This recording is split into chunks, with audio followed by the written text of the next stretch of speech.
Thank you for tuning in to the GSMC Basketball Podcast presented by the GSMC Sports Network. I am your host, Nelson, here on this pleasant Monday afternoon. Actually, no, it's not pleasant because you want to know what happened over the weekend? My New York Giants ended up losing to the Philadelphia Eagles. So, if any of you guys are interested in hearing people's thoughts about that game, if you're interested in listening to Giants fans talk about that game, we have two podcasts. One of them is the football podcast, and the other one is the sports podcast. We have two Giants fans who are hosts of both of those podcasts. If you guys are interested in their thoughts of not just that game, but every other game that went down over the weekend for football, then we have that in store for you as well. And there's also a college football podcast that specializes in all of the college matchups, and there's a lot of them that happen over the weekend. So if any of you guys are interested in football, I highly recommend tuning into those podcasts that are on the channel as well. Now, but you guys did not come here for football. You guys came here for basketball. And as much as I'd love to talk about football, I also would want to talk about basketball because the Liberty have won the WNBA Finals. And we are going to talk about that in the first segment.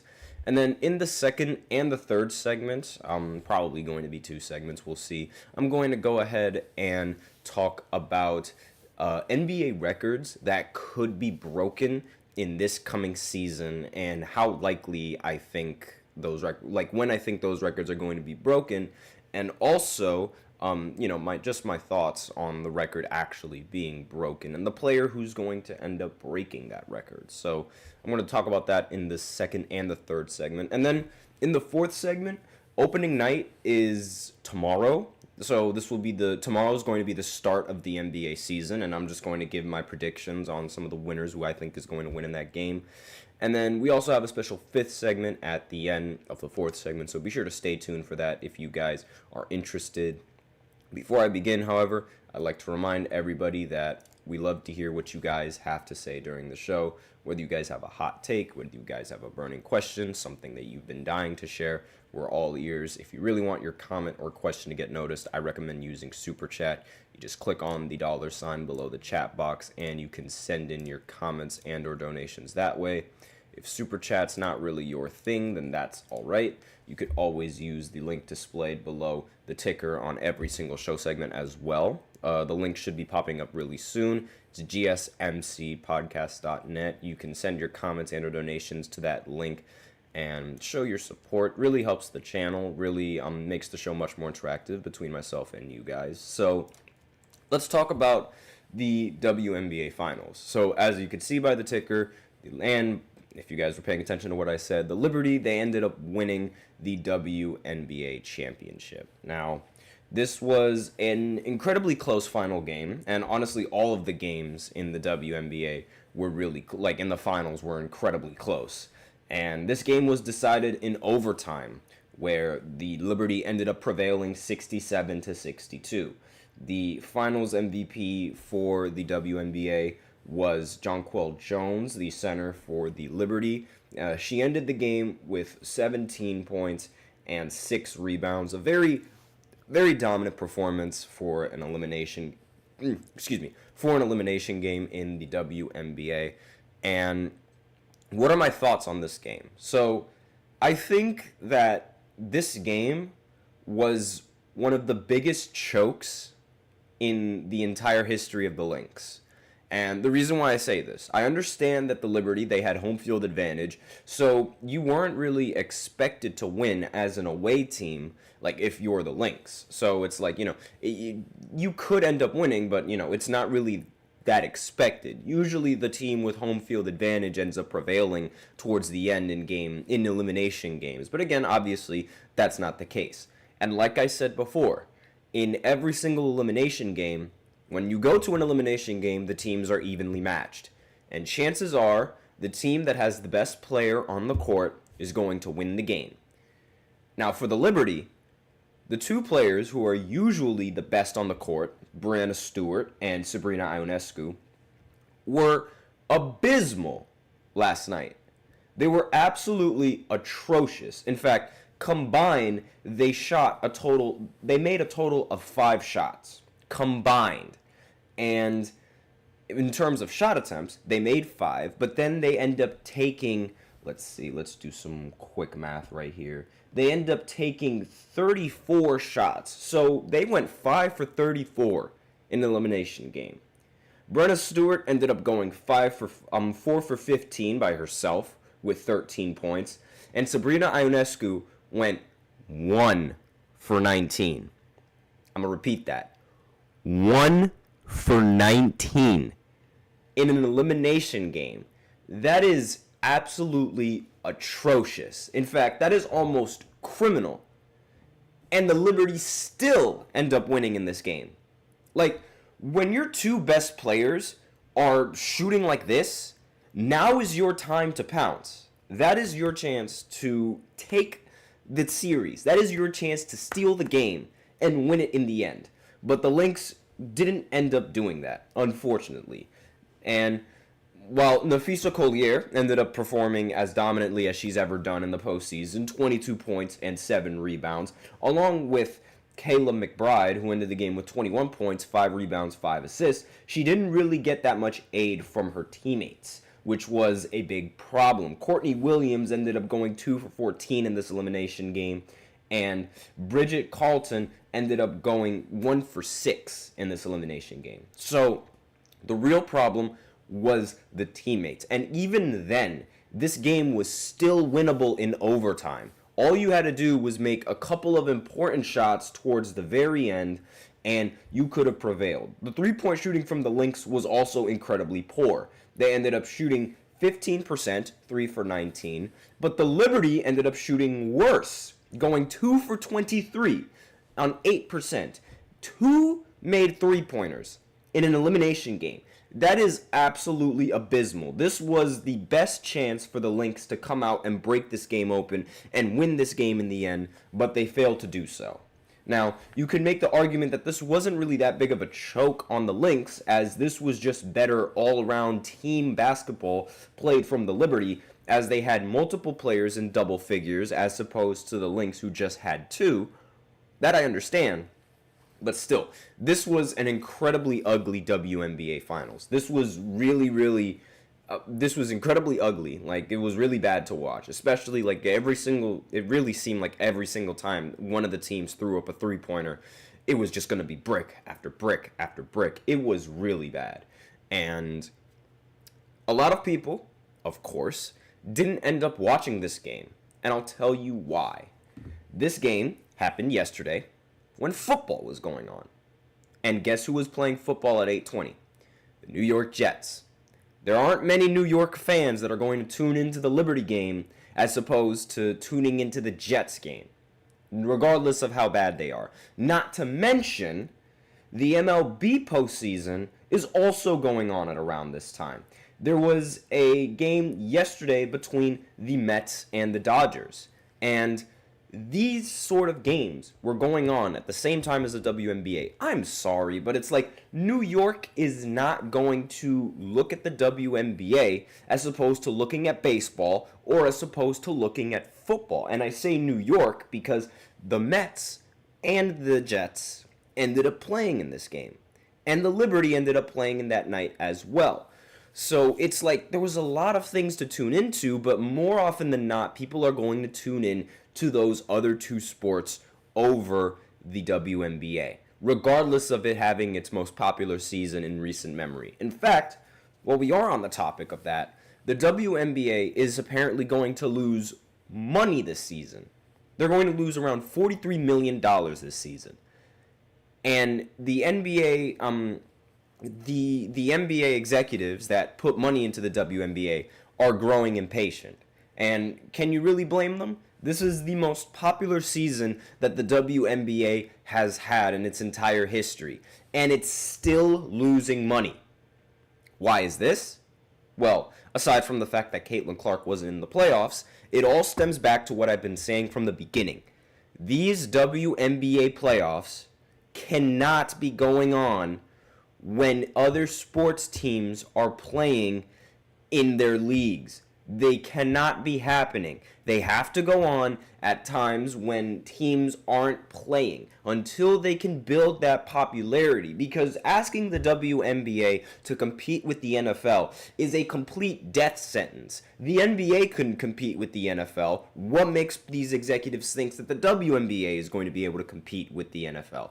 It does not make any sense. These games should have been held at completely different times, either earlier on in the day or some completely different day. If you really need it to be a primetime game, you can have it on completely different days. Tuesdays and Wednesdays are wide open most of the time.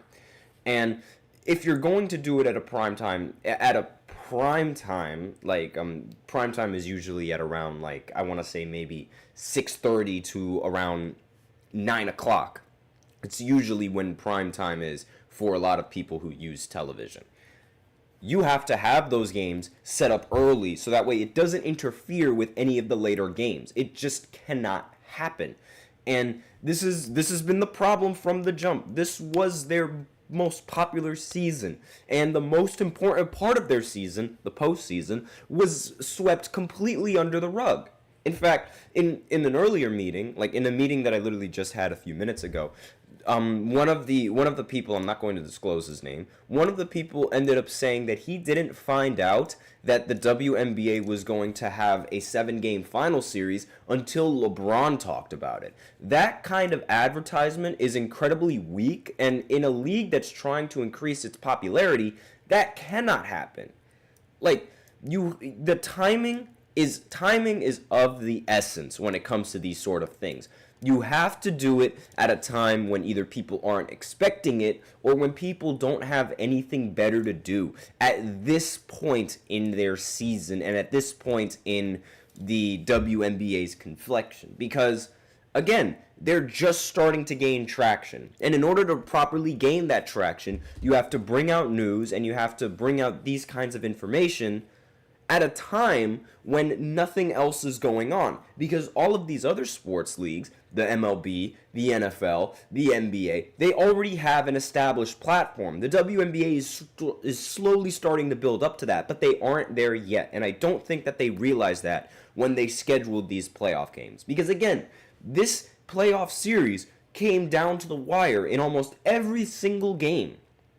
And they still couldn't gain any viewership because there were other sports games going on and other sports fans that were going to tune into those sports games due to the already established fan base that the sports league has.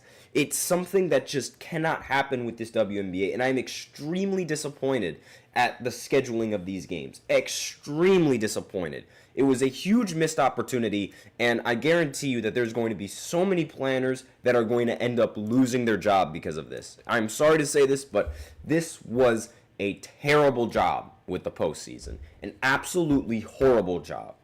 But that's all that I really have to say about this first segment. Let me know in the comments what you guys think. So, excuse me. I'm going to go ahead and go into the second segment where I talk about NBA players who are most likely going to break a record in this season. Now, you guys will learn exactly like what I mean by that and exactly what I'll be talking about in this second segment, so be sure to stay tuned for that if you guys are interested. I feel like I'm losing my mind. Is everybody in the world blind? Please, Lord, give me a sign, a sign. I feel like I'm losing my mind. Is everybody in the world blind? Please, Lord, give me a sign, a sign. I wanna be the greatest. Everybody on the fake shit. I look around and feel like everybody is the fakest. I make this every day and I'm impatient, hoping one day I blow up from the basement. Statement, the top is so vacant. I don't hear shit that I think is amazing. Waiting for my day when I'm playing sold out shows for 1,000 faces. Hey, give me that crown, get in my way and to be put down. It ain't your place, all this my town. If I want that shit, then I'll get it right now.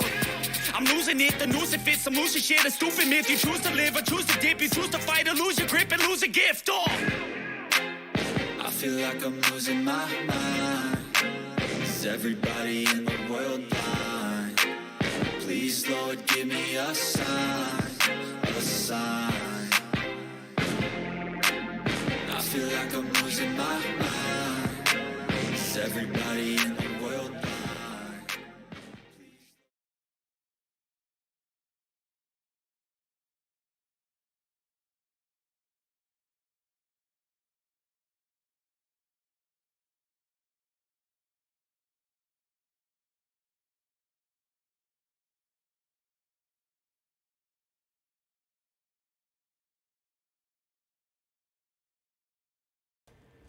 And we are back with the second segment of the GSMC Basketball Podcast presented by the GSMC Sports Network. And in this second segment, we are going to be talking about some NBA players who are on the verge of breaking incredible records this coming season. And I totally expect them to break these records in this season. And I'll go over exactly which records I'm talking about when I list off the players. So that's sort of how this segment is going to go. This was inspired by an Instagram account that is titled Buckets. So if you guys are interested in that, I recommend looking at some of their posts on Instagram. So before I begin, however, I do like to remind everybody that we love to hear what you guys have to say during the show. Whether you guys have a hot take, whether you guys have a burning question, something that you've just been dying to share, we are all ears. If you really want your comment or question to get noticed, I recommend using Super Chat. Just click on the $ below the chat box and you can send in your comments and or donations that way. They really help the show. They make it much more interactive between myself and you guys. If Super Chat's not really your thing, then that's totally fine. You could always use the link displayed below the ticker on every single show segment. gsmcpodcast.net should be popping up real soon. Yeah, you could see it right there. And you can send in your comments and donations that way if you don't want to use Super Chat. Again, this really helps the show. This makes it much more interactive between myself and you guys. And with that out of the way, let's go ahead and talk about these records. So before I start, these records are going to be different for every player, obviously, because there are going to be players that are closer to breaking some records than other players are closer to breaking those records. And sometimes it's not even like records being broken, it's more so milestones that they're going to achieve. So some people might call them records, some people might call them milestones. It's more or less the same thing, and it falls under that same category. So after I list off the first player and the milestone that they're going to surpass, then you'll sort of understand how this segment is going to work. So for starters, we're going to start with Chris Paul, CP3. And I totally understand that this is an outdated jersey, but still, it's Chris Paul. And we all know who Chris Paul is. He's a point god, as people like to call him. One of the best point guards that the NBA has ever seen. And he needs 197 assists to pass Jason Kidd for second in all-time assists.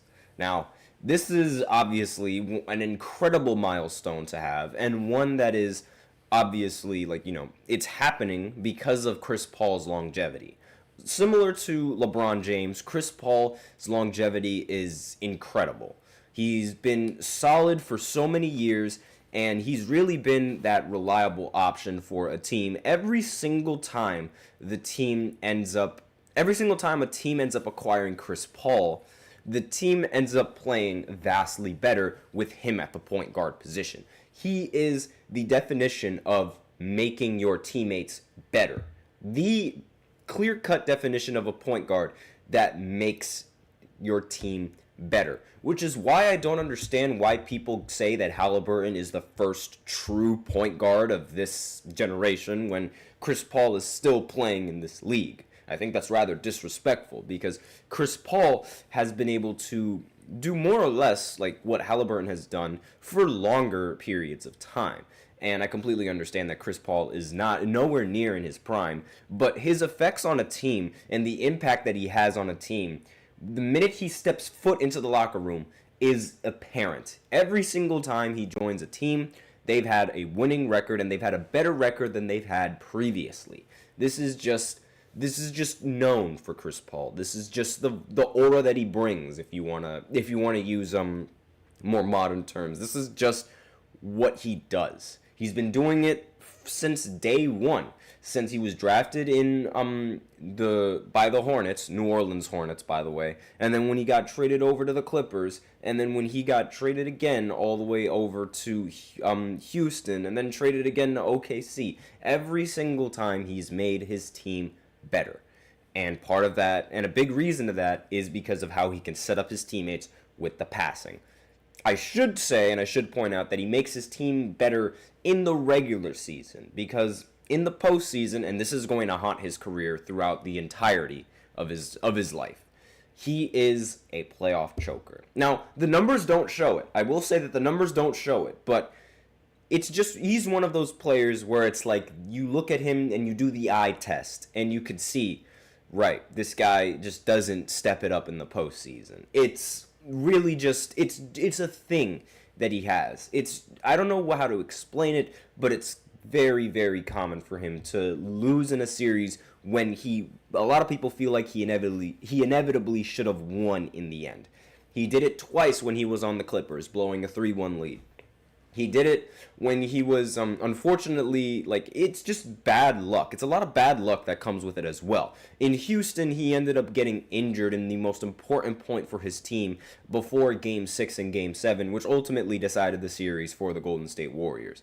Not to mention, afterwards, in the year prior, like in the year after, when the Houston Rockets and the Golden State Warriors ended up matching up again in the postseason, he was nowhere to be found in the postseason. And then he gets traded over to OKC, where he does lead the team to 7 games, and unfortunately ends up losing to James Harden.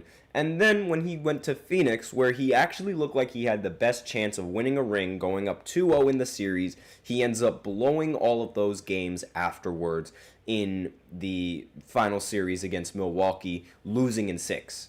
It's just a thing. It's a common trend that Chris Paul has, and it's unfortunate that that's how a lot of people are going to remember him.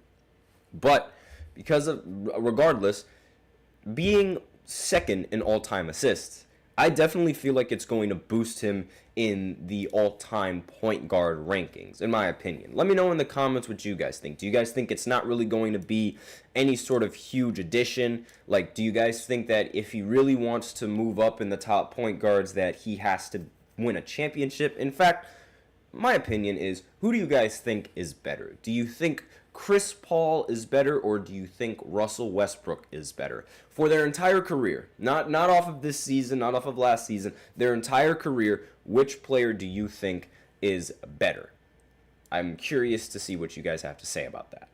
Now, next player, before we run out of time in this segment, I did take up a lot of time with this. I'm going to probably take up a lot of time with a lot of these players. James Harden. Now, James Harden is 34 three-pointers away from passing Ray Allen and being second in all-time three-pointers made. Now, this sort of milestone is similar to LeBron's milestone when he passed Kareem, in the sense that we didn't expect anybody to break this record. Like, if there was anybody that was going to break Ray Allen's record, everyone immediately assumed it would be Steph Curry, and you would be right to think so. However, another player reaching that mark and actually exceeding that mark, and one of those players being James Harden, is incredibly shocking. Like, James Harden is being, like, with the total three-pointers that he's made, there's argument brewing that he is one of the top 5 or top 10 best shooters in the history of the NBA. And let me know in the comments what you guys think of that, because from where I'm standing, I would never, ever consider James Harden a better three-point shooter than Ray Allen. From where I'm standing, even though James Harden is easily going to break this record and probably exceed it assuming however long his career ends up lasting, this was something that was completely unexpected to me. And I still wouldn't put James Harden as a better shooter than Ray Allen. I'm sure a lot of people share that same opinion, but it's so amazing, like, how this game has evolved from when Ray Allen played and when Kobe played and the early 2000s to what it is now. It's absolutely ridiculous. Like, players are getting better. Players are taking much more efficient shots. Players are understanding the values in the shots that they take. Like, the game overall is just developing, and it's developing right in front of our eyes. Like, it's developing right in front of us right now. And this is just something that, again, I never would have thought would have happened. A lot of people didn't really think that LeBron was going, or anybody was going to come close to Kareem's scoring record, yet here we are. Similar to that, a lot of people didn't think that no one was going to come close to Ray Allen and his scoring record. But given how the league has evolved, mainly thanks to Steph Curry, a lot more players are going to take more threes, and as a result, they're going to start making a lot more threes. So there might be a time in the history of basketball where Ray Allen is going to be left completely in the dust after most of these players and after their careers are over. Like, this is sort of the era, and this is how this league is moving, and this is how it's advancing in today's game. And it's very, very impressive to watch. So, again, let me know in the comments what you guys think. Do you guys think James Harden is a top 10 three-point shooter ever? Do you guys think he's like top 5 even? Or do you think that this milestone is just, it's another thing that's reproduced based off of longevity? Because James Harden has had a very long career, and he's made a lot of three-pointers in his career. So that's all that I really have for this second segment. We're going to continue on with this list right after this short break. So be sure to stay tuned if you guys are interested in hearing some more opinions and some more records that are going to be broken in this season. So I'll be right back after this short break. Looking for your daily fix of sports talk without having to pay for it? GSMC Sports Network is available on YouTube. Just search GSMC Sports Network. Get your fix of daily sports talk shows on YouTube, absolutely free. NFL, college football, NBA, MLB, MMA, UFC, fantasy football, and so much more. GSMC Sports Network has shows running all day long, with new sports shows starting every 2 hours. Just like on your favorite cable sports channel, except GSMC Sports Network is absolutely free. Just search GSMC Sports Network on YouTube to catch one of your new favorite shows, like the GSMC College Football Podcast, Chip Shot Football Podcast, Hoops and Heels Women's Sports Podcast, GSMC Basketball Podcast, and so many more. Check it out for yourself. GSMC Sports Network, now available on YouTube absolutely free. Search GSMC Sports Network on YouTube right now. And we are back with the third segment of the GSMC Basketball Podcast presented by the GSMC Sports Network. And in this third segment, I'm going to be continuing on with the list of players who are very, very close to achieving milestones and breaking records in this NBA season that is going to be coming up. I already mentioned Chris Paul being possibly going to be ranked second all-time in assists by the end of the season. And I also mentioned James Harden, who is definitely going to break Ray Allen's three-point record and be second ranked in most three-pointers made, only behind Steph. So we're going to go ahead and continue on with that list, and we're going to start it with Nikola Jokic. Now, Nikola Jokic, as we know, he is a phenomenal NBA player, one of the best, if not the best, basketball player in the NBA right now. He's won MVP last season. He did not win it the previous season before that in 2022, but he did end up winning the Finals MVP, and 2023, being the year that he ended up winning the Finals MVP. And then he ended up winning MVP in 2021 and 2022 as well. So he's a very, very great, phenomenal player. One of the best centers that we've seen ever. Yeah, I'm going to say it. Ever. One of the best centers that we've ever seen. Period. Done. His offense is by far the most versatile from any center we've ever seen. Most of the time, we see centers, they really like, I'm not saying that Jokic doesn't like to abuse the paint, but a lot of centers, they use their strength to their advantage, and they abuse the paint. Jokic has other means of being viable on offense, more so than just being a straight-up dunker, like a majority of the centers that are all-time greats. Unlike most centers, he is one of the best passers that the league has ever seen. You can make the argument that, in fact, it's not even an argument at this point, he is the best passing center in the history of basketball, by far, without a doubt. And with this, obviously, comes a lot of triple-doubles. And now, given that in this season, all he needs is 9 triple-doubles. He is 9 triple-doubles away from being third on the all-time triple-double list. And the only players that have more triple-doubles than him would be, at that point, would be Oscar Robertson and Russell Westbrook. Those would be the only players that end up getting more triple-doubles than Nikola Jokic if this season comes to an end. And it's only 9 games. I mean, it's an 82-game season. He's definitely going to play way more than 50 games, unlike Joel Embiid. And in 9 of them, he's definitely going to end up breaking this triple-double record. And all that would stand in front of him would be Oscar Robertson and Russell Westbrook. Now, I believe that Russell Westbrook, and in my personal opinion, Russell Westbrook is way out of his prime. And given how Nikola Jokic is still relatively young, again, he's not the youngest player in the NBA, but he's still relatively young for how good he is in the NBA. Let me just go ahead and just make sure that I'm not being crazy. Yeah, he's just about to be 30 years old. So that means he's definitely going to still have more years left in him in the tank.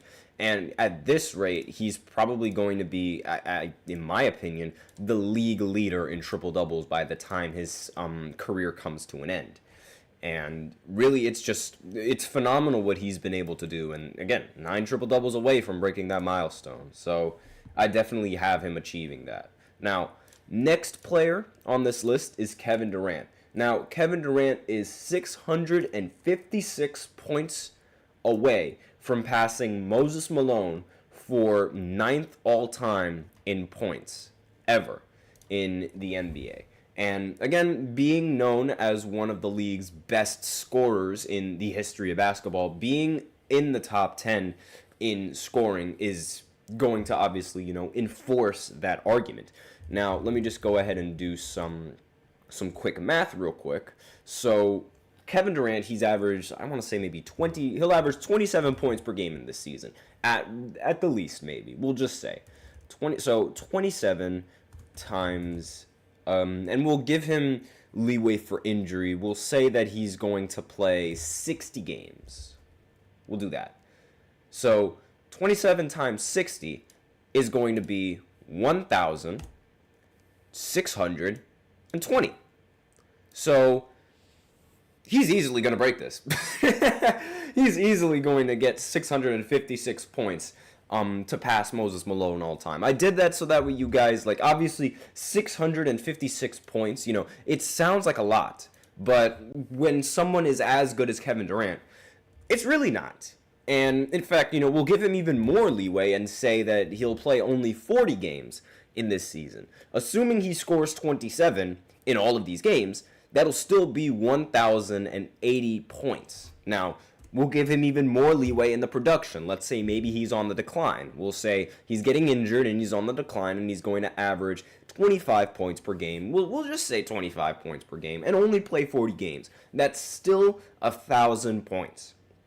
So he's going to break this record. I know it sounds like a lot of points that needs to be scored, but really, when it's someone like Kevin Durant, it's not all that much. And this is definitely a milestone that I see him breaking in this season. What I don't see him doing this season is winning another NBA championship, which has been the one thing that he's been trying to do ever since he left Golden State. He's already formed 2 super teams, one in Brooklyn and one in Phoenix. Brooklyn failed due to injuries and Kyrie being a quack.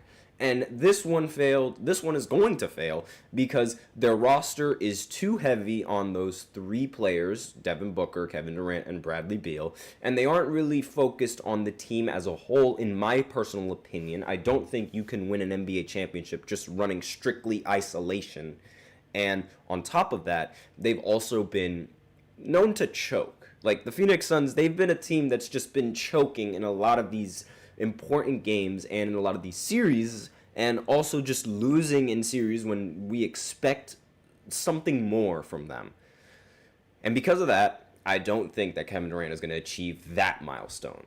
He will get the points, but the championship, no, I don't think so. Next, LeBron James. LeBron James, LeBron James, LeBron James. You either love him, you either hate him. I don't know what you guys feel about him, and I know exactly what you guys are thinking. But how many records can LeBron break in this season? I mean, he's already going to be the oldest to score the highest amount of points, the oldest to do this, the oldest to do that, da-da-da, on and on and on. It's like record after record after record. It's almost like he is the GOAT. But aside from that, this season, LeBron James would need 1,364 points to get 50,000 career points in both playoffs and the regular season, being the only player that has ever achieved 50,000 points in this season, or in their entire career in the NBA, excuse me. So let's do some more math. So LeBron is at average 25 point per game scorer, at average, and let's say he plays. We'll just go on a wild card here and say he'll play 81 games in the season, and that would be 2,025 points, assuming he plays in 81 games, which is. It's definitely plausible that he breaks this breaks this milestone. Now, let's be a little bit more realistic here, because we do know that LeBron James isn't really going to play in every single game. It's rare, especially recently, that he's doing that. So, we'll take last season. Last season, he ended up playing 71 games. So, we'll do the math again. 25 by 71. 1,775 points. So he'll have to play 71 games at the minimum and score 25 in at least all of them, really. Or in at least, I'll give him maybe 15 games where he doesn't have to score 25, but he'll have to be in the 20 margin. So this, while it is a little bit more difficult and not as plausible as James Harden's milestone or Kevin Durant's milestone, this is still a legitimately plausible milestone that LeBron James can achieve.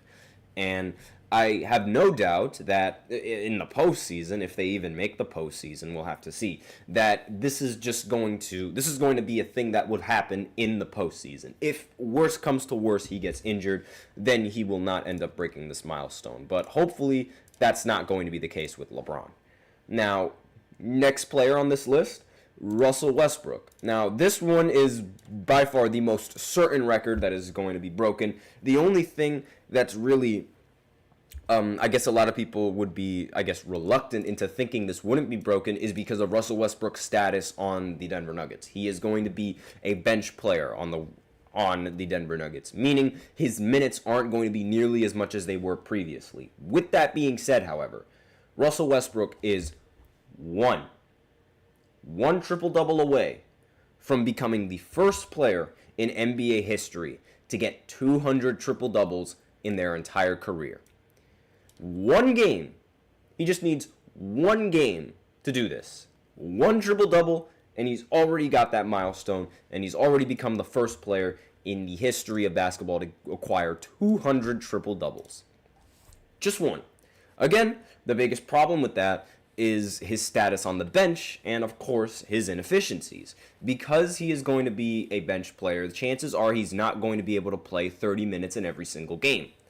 And because you aren't going to be playing all that much, it's really difficult, especially as a point guard, to accumulate 10 assists and accumulate 10 rebounds. Now, I will say that the rebounding part might be a little bit easier now than it was in previous years, since now defenses, they tend to, or when a team shoots the basketball, they tend to run back, and the team on defense has an easy cherry-pick defensive rebound, so those kind of rebounds could inflate him and help him reach this milestone.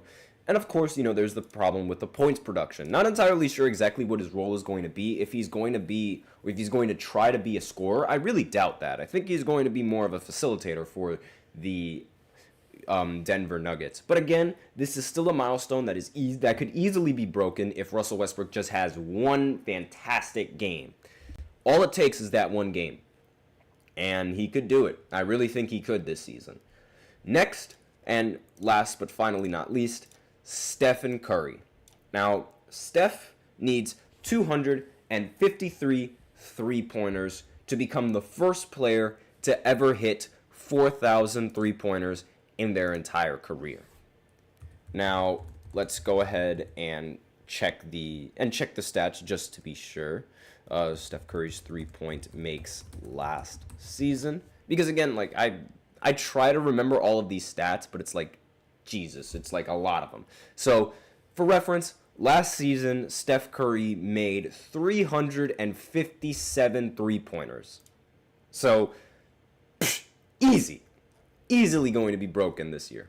Easily going to be the first player to get 4,000 three-pointers, and I am looking forward to it because, like, you know, while I am a LeBron fan and I don't really like Curry fans, and I'm not really a big fan of Curry or as much of a fan as most people are watching these games, I still respect Steph Curry and his talents, and seeing somebody change the game the way that he has is astonishing. It's like, this is I'm so grateful that I get to be a witness to Steph Curry and his greatness. I'm so grateful that I watched the Olympics and I watched Steph Curry just go all out in that final game with LeBron.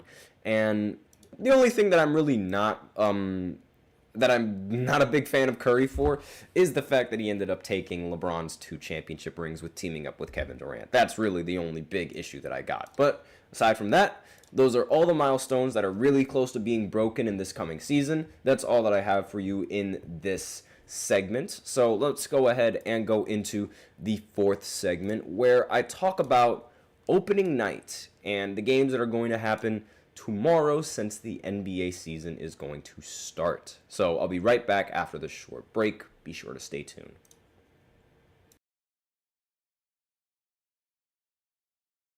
For the best and latest podcasts available anywhere, go to the podcast app on your cell phone and type in GSMC to access free content-rich podcasts on health and wellness, book reviews, sports, entertainment, relationships, social media, movies, technology, finance, and even weird news. Subscribe and download the GSMC Podcast Network's family of shows, available everywhere podcasts are found.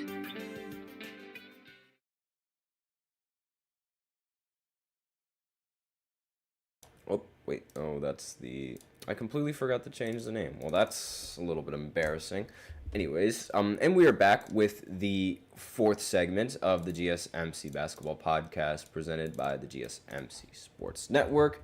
And in this segment, we are going to be talking about the opening night that is going to be happening tomorrow. Obviously, like, the season for the NBA, you know, we can only review preseason games for so long.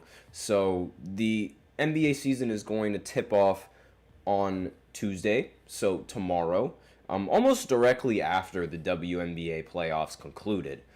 And let me just go ahead and look at the schedule real quick. The teams that are going to end up playing tomorrow. Now, notice how opening night isn't on Monday. You know, you guys notice that? And I wonder why.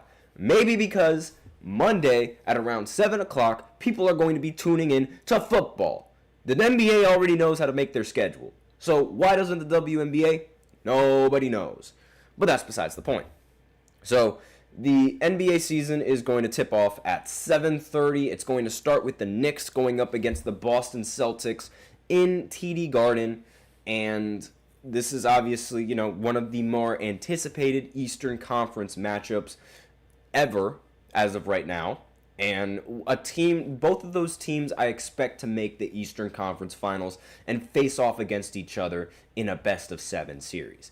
This is just what I expect coming in from the Knicks. And, you know, I understand that they are the Knicks, so there is always room for disappointment because they are the Knicks.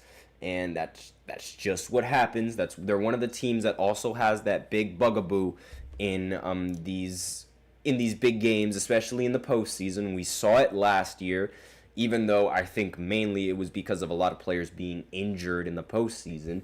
But aside from that, this is going to be an exciting opening night for the Knicks and the Celtics. Now, the Knicks are definitely going to be playing in a hostile environment. However, I don't really think if they lose in this game, it's going to be a huge detriment to the rest of their season. Because it's opening night, I think that, this is obviously, it's going to be a time where teams need to develop and teams need to work their way in figuring out their identity. Now, the Knicks, they should already know their identity. Like, they really should. But, obviously, in an opening night and in all these games, there's always room for improvement. And that's why we have the regular season, to be able to see what we can improve on and to be able to fix all of the mistakes and all of the problems that a team might have. So if the Knicks end up losing this game, I don't see that as detrimental, and I don't think anybody else should see that as detrimental. The Knicks are going to definitely play the Boston Celtics again throughout the regular season. And let's just go ahead and look at the odds. Now, the Celtics are going to be the favorite in this matchup. Of course, they're going to be the favorite. They ended up winning the championship. And, excuse me. Now, they have, according to last season, the Celtics have been able to average better points per game, better rebounds per game, better assists per game, and fewer turnovers per game. Meanwhile, the Knicks have been a very solid defensive team, and they ended up beating the Celtics in points allowed. But it's marginal. It's very, very close. Now, I think the Celtics are easily going to end up winning this game, mainly because they're going to have home court advantage. Now, TD Garden, again, it's a very, very difficult environment to play in. And would not be surprised if, for opening night, the teams and the fans are going to end up screaming their heart out, especially since they ended up winning the championship last season. And it could be really tough for the Knicks to end up prevailing. But anything can happen in a basketball game. So we'll see how it goes. The next game that's scheduled to go on is the Timberwolves going up against the Los Angeles Lakers. That game is scheduled to start at 10 o'clock. And obviously the Lakers aren't really, I wouldn't want to say they're in a bad spot, but they definitely aren't in the best spot that they could have been, considering how they did nothing in the offseason, nothing to acquire talent, that is.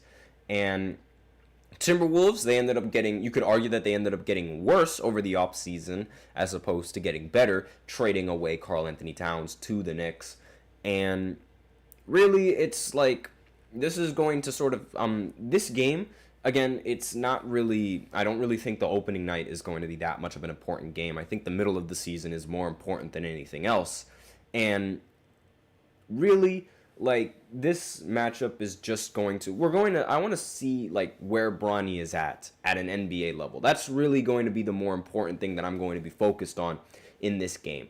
Can Bronny James compete with the big boys? Because he's been playing in preseason games, and yes, I understand preseason games, they still count as NBA games, but they aren't really against the starters, and they aren't really against players that are going to be in the rotation because they're that talented. So we have to see if Bronny can play with the big boys, and we also have to see if this Lakers team looks any better under JJ Redick. And that's going to be what I'm really going to be looking for in these kinds of games. Now, I'm going to end off this segment a little bit earlier than I would normally do, just because I want to get into the fifth segment, which is going to be the very final preseason recap for the for the NBA and all of its games, and because I'm also a little bit short on time. So I'm going to go into a break, and we're going to go ahead and recap all of the NBA games that went down on Friday. So be sure to stay tuned for that if you guys are interested.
And we are back with the fifth and the final segment of the GSMC Basketball Podcast, presented by the GSMC Sports Network. And in this, hold on just 1 second, I have to email my teacher, I apologize for that. In this fifth segment, we're going to be doing our preseason recap, and we're going to just go ahead and start, because this is the final preseason recap of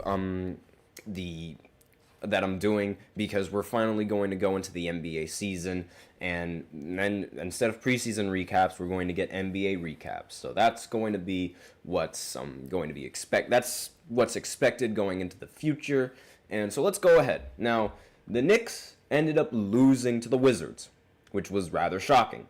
But again, this is preseason, accidents can happen. So the Wizards, they ended up winning 118 to 117 against the Knicks. The best player and the best scorer for the Washington Wizards was, in fact, Jordan Poole. Ended the game with 16 points, 5 assists, 1 rebound, and was 6 for 10 from the field. And Jared Butler was the second best player for the Wizards, who ended up getting 14 points, and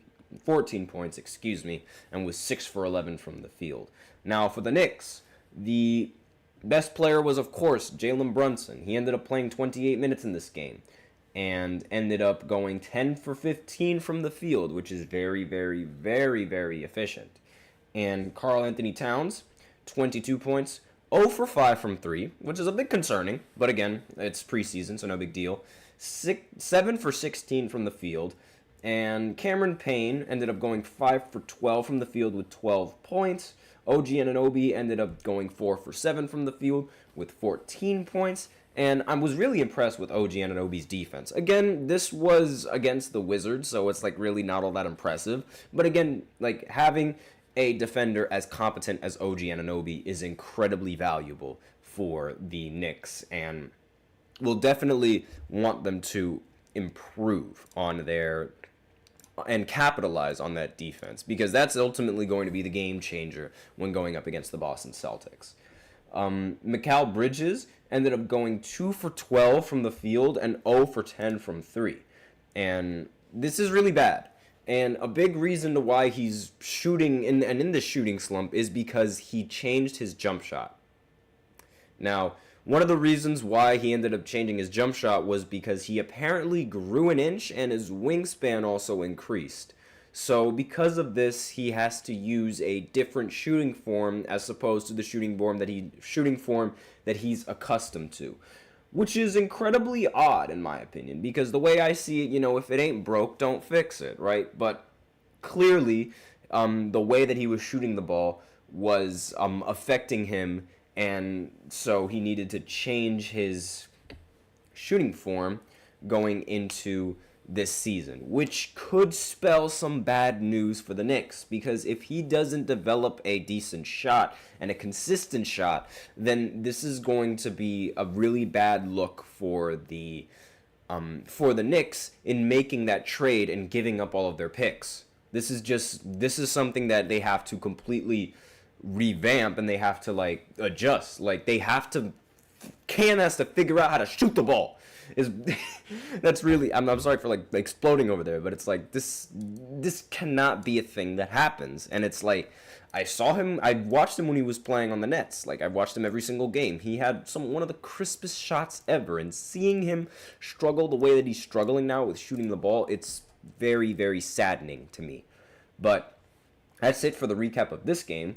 The Nets, speaking of the Nets, they ended up playing the Raptors. They ended up losing 116 to 112. Cam Johnson ended up scoring 32 points in 32 minutes in this preseason game, going 7 for 14 from 3. Cam Thomas ended up going 3 for 10 with 13 points, so not really that efficient. Dennis Schroeder ended up going 3 for 11 with 12 points. And let's see, Jalen Wilson ended up going 3 for 11 as well, with 4 for 13, for 13 points. And really just an inefficient game coming in from Brooklyn, and not a game that they'll definitely want to forget. Now, the Raptors, Scotty Barnes, of course, their best player, finished with 21 points, 6 rebounds, 3 assists, 2 steals, and 1 block. I mean, he just fills up the stat sheet in absolutely everything. He went 7 for 12 as well. Again, pick him up for your fantasy team. If you guys are doing a draft, pick him up for your fantasy team. He is so valuable for the team. I guarantee you. And let's see. Ochai Agbaji ended up getting 16 points. 6 for 11 from the field, 1 of 6 from 3. But again, 16 points is incredibly solid. And Jacob Poeltl ended up going 7 for 11 from the field with 14 points. So again, rather solid game coming in from the Raptors. A pretty poor game coming in from the Nets, but it was still a close game. Now, the Warriors ended up destroying the Lakers in this preseason game, 132-74. But it's all good news because Bronny James just had his career high in points with 17. Yes, Bronny scored in double figures in this game. He also ended with 4 rebounds and 3 steals as well, but he ended up shooting 7 for 17 for 17 points. Still, that's a career high for Bronny. That's the first time he scored double digits in any game that we've watched him play in, and all power to him. Yay. Lifetime achievement for him, essentially. Now, Quincy Olivari ended up scoring 22 points, 8 for 16 from the field, and obviously LeBron and Anthony Davis weren't playing in this game. And that is a big reason why they ended up getting blown out, but that's okay. This is a preseason game. You don't want to play LeBron or Anthony Davis in the final game of the preseason. That is totally fine. Now, the Warriors, they ended up playing really well as a team. They shot 51 for 89 from the field for 57%, just incredible shooting. Meanwhile, the Lakers ended up slumping, shooting 34% and 24% from 3. So, really, this was just a tale of one team just dominating the other. Not really much that needs to be said about that because the whole team played well on Golden State. It wasn't just, and it was really, the highlight of that game was the fact that Bronny ended with 17 points. Now, 76ers, they ended up playing against the Orlando Magic. Now, Kelly Oubre ended up scoring 17 points, and Andre Drummond, out of nowhere, of course he does this, 12 points and 20 rebounds, by far one of the best rebounds that the league has ever seen. And now let's see, the team was really off. The 76ers, they were really off as a team. Now get this, Ricky Council ended up going 1 for 7, but he still had 13 points. Because he made 11 free throws, which is one of the most James Harden kind of things you could ever see. I can't even lie to you. And let's see, let's go ahead. Caleb Martin ended the game 3 for 10 with 10 points. Now, it should also be noted that 76ers, now Jared McCain, I believe, for the 76ers, ended up going under concussion protocol after a preseason game. I'm not sure if it was exactly this preseason game, but he did go under concussion protocol, so I just wanted to update you guys on that rookie, just in case any of you guys are curious as to what he was doing. No, he's not painting his nails. Now, Paolo Banchero ended the game with 21 points, 6 rebounds, 3 assists, 2 steals. Again, one of the most underrated players in the NBA right now. I fully expect him to have one of the better seasons. Maybe even, if he even has like more or less the same season as he did last year, I wouldn't mind it. I would be impressed by that. And again, they ended up winning 114-99. Nothing much that needs to be said about that game. Now, the Cavs against the Bulls. Now, the Bulls ended up winning 139-137. This game went into overtime. And everybody that started for the Bulls ended up scoring in double figures. Now, Ayo Dosunmu ended up getting 19 points. Kobe White ended up getting 14. Zach LaVine, 18. Nikola Vucevic, 18 as well. Patrick Williams, 10. And Lonzo Ball, he ended up playing, but he came off the bench. He had 11 points, got 3 rebounds along with 3 assists in 16 minutes. And he went 4 for 9 from the field. So overall, pretty solid for Lonzo Ball and his return. And with the Cavs, the same thing applies. Everybody was in double figures for the Cavs. Evan Mobley, 15 points, 10 rebounds, 8 assists. Donovan Mitchell, 22 points, 4 assists, 4 rebounds. Jarrett Allen, 25 points, 16 rebounds. Darius Garland, 23 points, 5 assists. And Dean Wade, 14 points, 5 rebounds, 3 assists. The big difference between these two teams was the bench production. Now, The Chicago Bulls ended up having 2 players coming off the bench scoring in double figures. Meanwhile, the Cavs had 0. And that was one of the ultimate difference makers in this game. That and their 3-point percentage.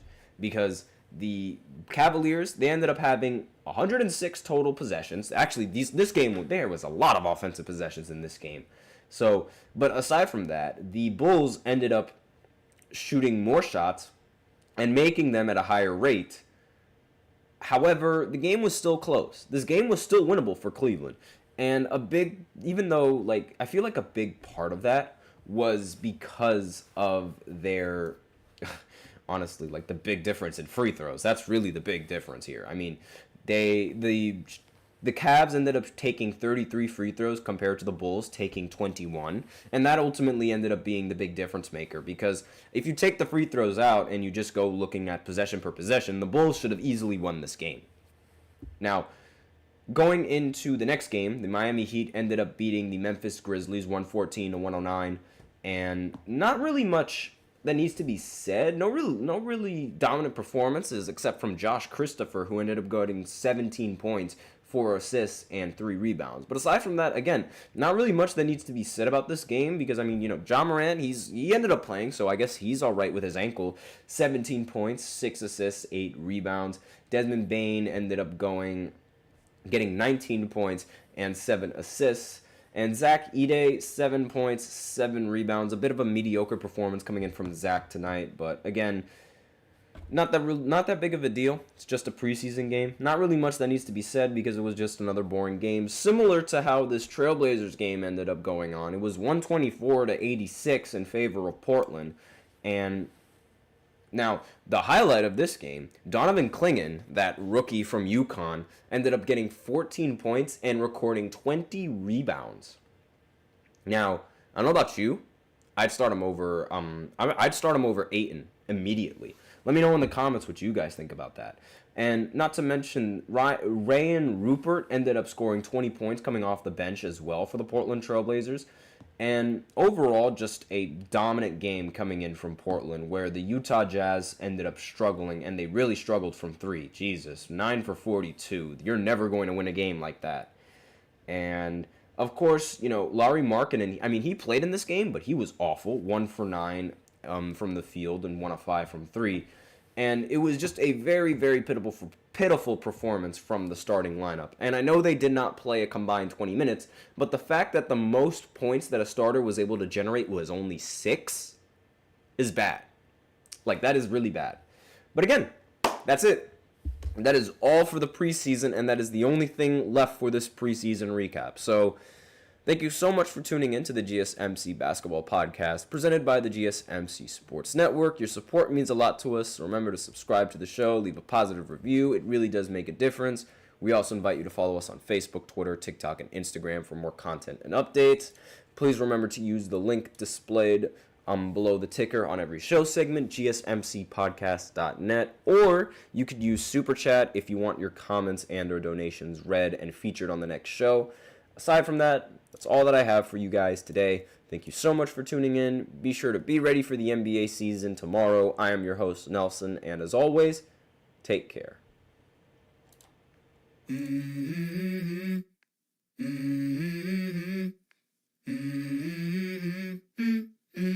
Let's go. I wake up to a little bit of drool on my pillow, feel like it's gonna be a bad day. Yeah, I'm tired of shit, and the coffee ain't